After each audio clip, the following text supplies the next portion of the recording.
Fellow citizens, the practice of all my predecessors imposes on me an obligation I cheerfully fulfill, to accompany the first and solemn act of my public trust with an avowal of the principles that will guide me in performing it and an expression of my feelings on assuming a charge so responsible and vast. In imitating their example, I tread in the footsteps of illustrious men, whose superiors it is our happiness to believe are not found on the executive calendar of any country. Among them, we recognize the earliest and firmest pillars of the Republic, those by whom our national independence was first declared. Him who above all others contributed to establish it on the field of battle, and those whose expanded intellect and patriotism constructed, improved, and perfected the inestimable institutions under which we live. If such men in the position I now occupy felt themselves overwhelmed by a sense of gratitude for this, the highest of all marks of their country's confidence, and by a consciousness of their inability adequately to discharge the duties of an office so difficult and exalted,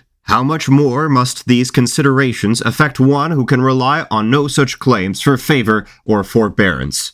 Unlike all who have preceded me, the revolution that gave us existence as one people was achieved at the period of my birth, and whilst I contemplate with grateful reverence that memorable event, I feel that I belong to a later age, and that I may not expect my countrymen to weigh my actions with the same kind and partial hand. So sensibly, fellow citizens, do these circumstances press themselves upon me, that I should not dare to enter upon my path of duty, did I not look for the generous aid of those who will be associated with me in the various and coordinate branches of the government. Did I not repose with unwavering reliance on the patriotism, the intelligence, and the kindness of a people who never yet deserted a public servant honestly laboring their cause? And, above all, did I not permit myself humbly to hope for the sustaining support of an ever-watchful and beneficent Providence? To the confidence and consolation derived from these sources, it would be ungrateful not to add those which spring from our present fortunate condition. Though not altogether exempt from embarrassments that disturb our tranquillity at home and threaten it abroad, yet in all the attributes of a great, happy, and flourishing people, we stand without a parallel in the world. Abroad we enjoy the respect and, with scarcely an exception, the friendship of every nation. At home, while our government quietly but efficiently performs the sole legitimate end of political institutions in doing the greatest good to the greatest number, we present an aggregate of human prosperity surely not elsewhere to be found. How imperious, then, is the obligation imposed upon every citizen, in his own sphere of action, whether limited or extended, to exert himself in perpetuating a condition of things so singularly happy. All the lessons of history and experience must be lost upon us if we are content to trust alone to the peculiar advantages we happen to possess. Position and climate, and the bounteous resources that nature has scattered with so liberal a hand, even the diffused intelligence and elevated character of our people, will avail us nothing if we fail sacredly to uphold those political institutions that were wisely and deliberately formed with reference to every circumstance that could preserve or might endanger the blessings we enjoy. The thoughtful framers of our Constitution legislated for our country as they found it. Looking upon it with the eyes of statesmen and patriots, they saw all the sources of rapid and wonderful prosperity. But they saw also that various habits, opinions, and institutions peculiar to the various portions of so vast a region were deeply fixed. Distinct sovereignties were in actual existence, whose cordial union was essential to the welfare and happiness of all. Between many of them there was, at least to some extent, a real diversity of interests, liable to be exaggerated through sinister designs. They differed in size, in population, in wealth, and in actual and prospective resources and power. They varied in the character of their industry and staple productions, and, in some, existed domestic institutions which, unwisely disturbed, might endanger the harmony of the whole. Most carefully were all these circumstances weighed, and the foundations of the new government laid upon the principles of reciprocal concession and equitable compromise. The jealousies which the smaller states might entertain of the power of the rest were allayed by a rule of representation confessedly unequal at the time, and designed forever to remain so. A natural fear that the broad scope of general legislation might bear upon and unwisely control particular interests was counteracted by limits strictly drawn around the action of the federal authority, and to the people and the states was left unimpaired their sovereign power over the innumerable subjects embraced in the internal government of a just republic, excepting such only as necessarily appertain to the concerns of the whole confederacy or its intercourse as a united community with other nations of the world. This provident forecast has been verified by time. Half a century teeming with extraordinary events, and elsewhere producing astonishing results, has passed along, but on our institutions it has left no injurious mark. From a small community we have risen to a people powerful in numbers and in strength, but with our increase has gone hand in hand the progress of just principles. The privileges, civil and religious, of the humblest individual are still sacredly protected at home, and while the valor and fortitude of our people have removed far from us the slightest apprehension of foreign power, they have not yet induced in us a single instance to forget what is right. Our commerce has been extended to the remotest nations. The value and even nature of our productions have been greatly changed. A wide difference has arisen in the relative wealth and resources of every portion of our country. Yet the spirit of mutual regard and of faithful adherence to existing compacts has continued to prevail in our councils and never long been absent from our conduct. We have learned by experience a fruitful lesson that an implicit and undeviating adherence to the principles on which we set out can carry us prosperously onward through all the conflicts of circumstances and vicissitudes inseparable from the lapse of years.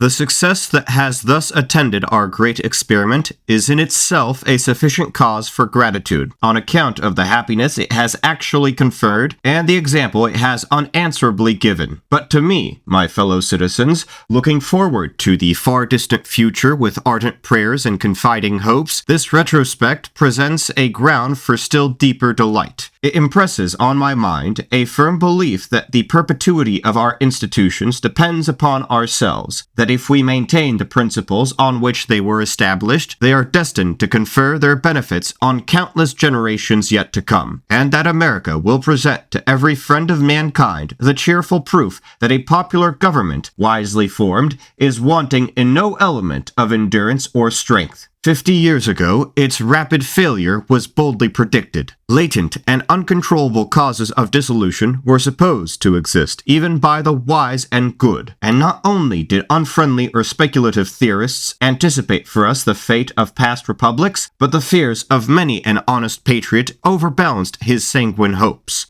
Look back on these forebodings, not hastily, but reluctantly made, and see how in every instance they have completely failed.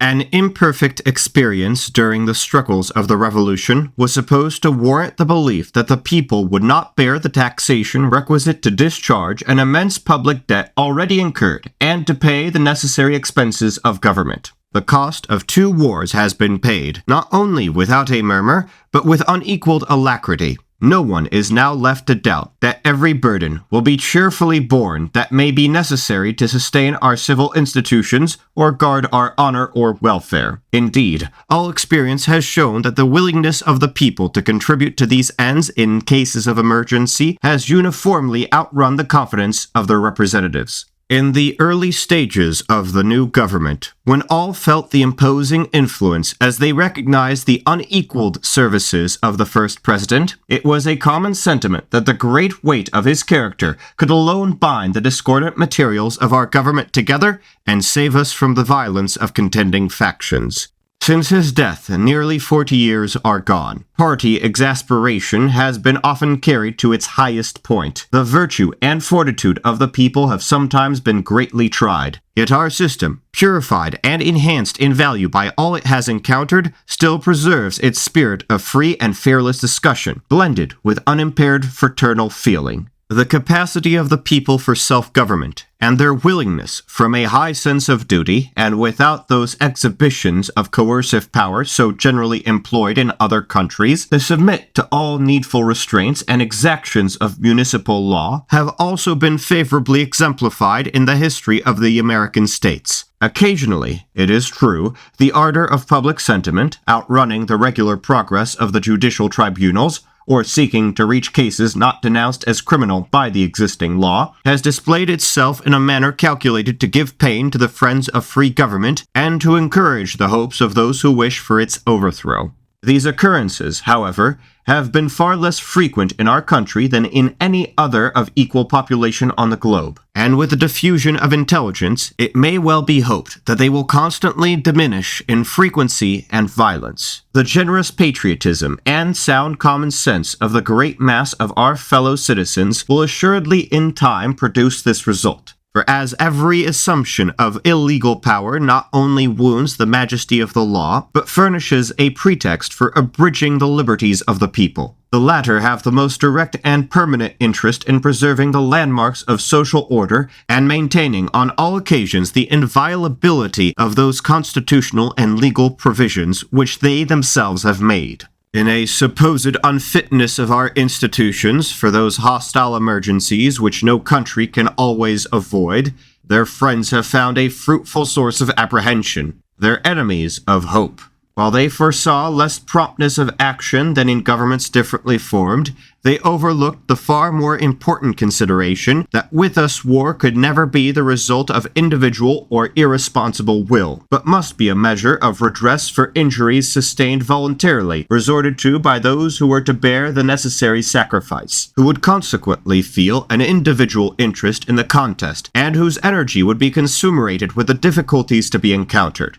Actual events have proved their error. The last war, far from impairing, gave new confidence to our government, and amid recent apprehensions of a similar conflict, we saw that the energies of our country would not be wanting in ample season to vindicate its rights. We may not possess, as we should not desire to possess, the extended and ever-ready military organization of other nations. We may occasionally suffer in the outset for want of it, but among ourselves all doubt upon this great point has ceased, while a salutary experience will prevent a contrary opinion from inviting aggression from abroad.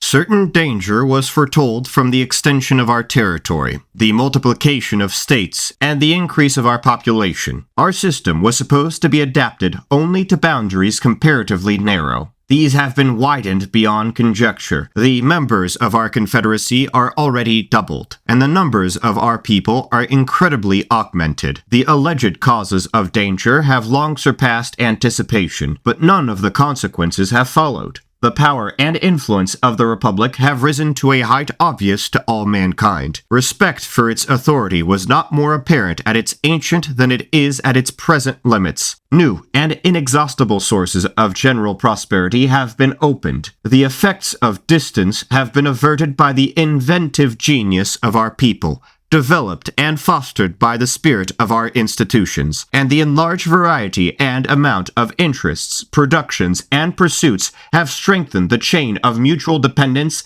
and formed a circle of mutual benefits too apparent ever to be overlooked.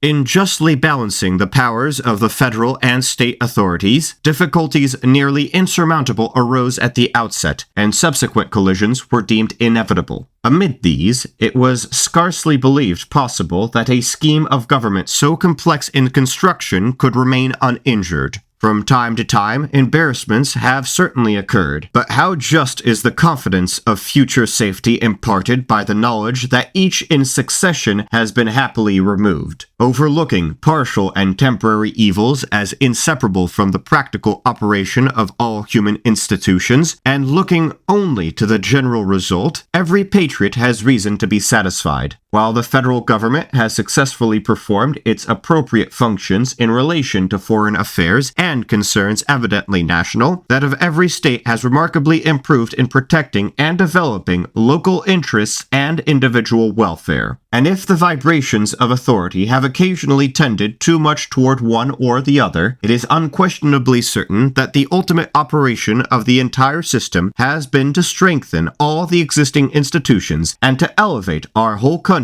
in prosperity and renown. The last, perhaps the greatest of the prominent sources of discord and disaster supposed to lurk in our political condition was the institution of domestic slavery. Our forefathers were deeply impressed with the delicacy of this subject, and they treated it with a forbearance so evidently wise that in spite of every sinister foreboding, it never, until the present period, disturbed the tranquility of our common country. Such a result is sufficient evidence of the justice and the patriotism of their course. It is evident, not to be mistaken, that an adherence to it can prevent all embarrassment from this as well as from every other anticipated cause of difficulty or danger. Have not recent events made it obvious to the slightest reflection that the least deviation from this spirit of forbearance is injurious to every interest, that of humanity included? Amidst the violence of excited passions, this generous and fraternal feeling has been sometimes disregarded, and standing as I now do before my countrymen, in this high place of honor and of trust, I cannot refrain from anxiously invoking my fellow citizens never to be deaf to its dictates.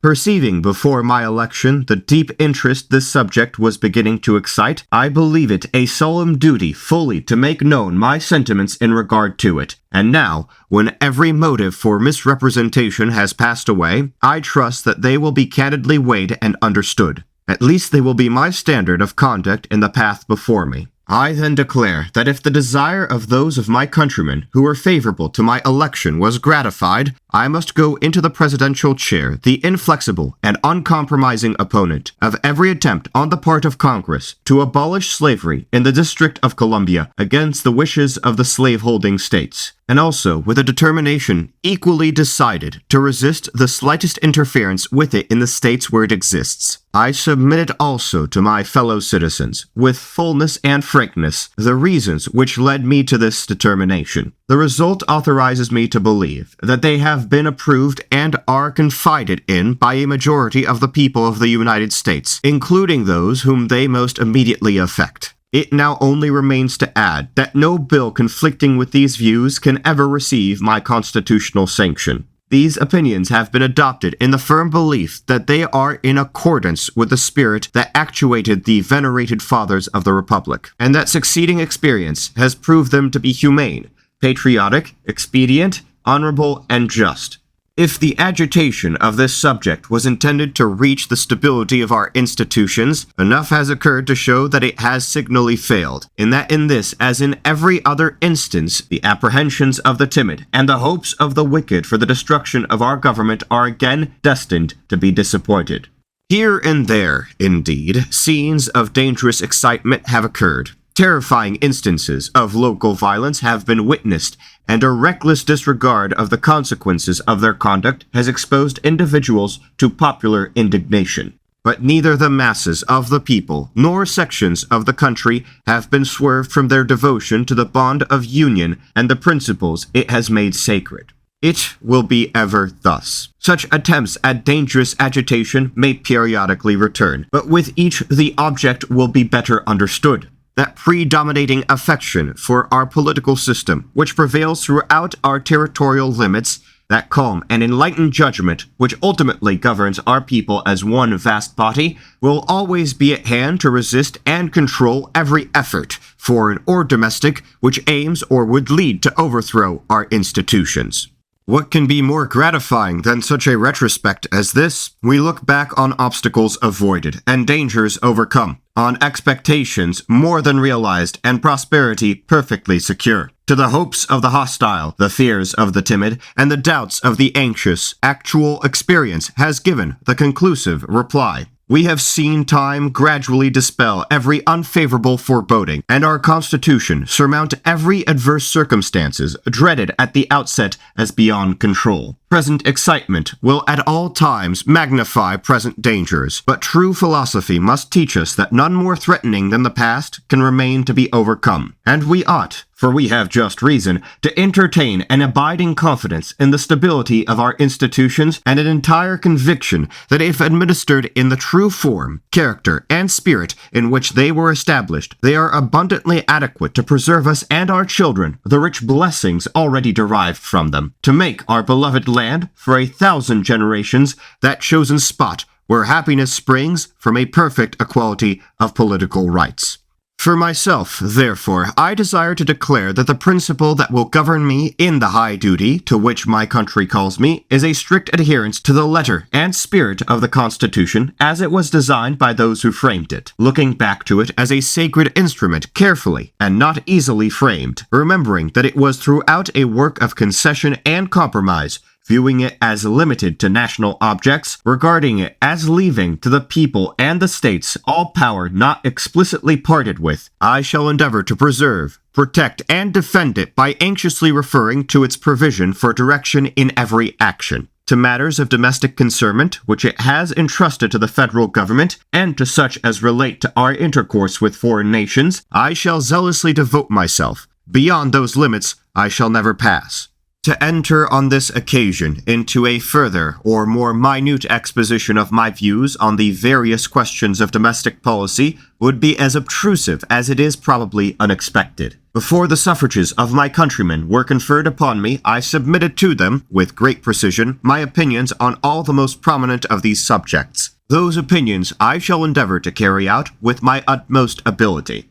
Our course of foreign policy has been so uniform and intelligible as to constitute a rule of executive conduct which leaves little to my discretion, unless, indeed, I were willing to run counter to the lights of experience and the known opinions of my constituents. We sedulously cultivate the friendships of all nations as the conditions most compatible with our welfare and the principles of our government. We decline alliances as adverse to our peace. We desire commercial relations on equal terms, being ever willing to give a fair equivalent for advantages received. We endeavor to conduct our intercourse with openness and sincerity, promptly avowing our objects and seeking to establish that mutual frankness which is as beneficial in the dealings of nations as of men. We have no disposition, and we disclaim all right to meddle in disputes, whether internal or foreign, that may molest other countries, regarding them in their actual state as social communities, and preserving a strict neutrality in all their controversies, while knowing the tried valor of our people and our exhaustless resources. We neither anticipate nor fear any designed aggression, and in the consciousness of our own just conduct, we feel a security that we shall never be called upon to exert our determination never to permit an invasion of our rights without punishment or redress. In approaching, then, in the presence of my assembled countrymen, to make the solemn promise that yet remains, and to pledge myself that I will faithfully execute the office I am about to fill, I bring with me a settled purpose to maintain the institutions of my country, which I trust will atone for the errors I commit. In receiving from the people the sacred trust twice confided to my illustrious predecessor, and which he has discharged so faithfully and so well, I know that I cannot expect to perform the arduous task with equal ability and success. But united as I have been in his counsels, a daily witness of his exclusive and unsurpassed devotion to his country's welfare, agreeing with him in sentiments which his countrymen have warmly supported, and permitted to partake largely of his confidence, I may hope that somewhat of the same cheering approbation will be found to attend upon my path. For him I but express with my own the wishes of all, that he may yet long live to enjoy the brilliant evening of his well-spent life. And for myself, conscious of but one desire, faithfully to serve my country, I throw myself without fear on its justice and its kindness. Beyond that, I only look to the gracious protection of the divine being, whose strengthening support I humbly solicit, and whom I fervently pray to look down upon us all. May it be among the dispensation of his providence to bless our beloved country with honors and with length of days. May her ways be ways of pleasantness, and all her paths be peace.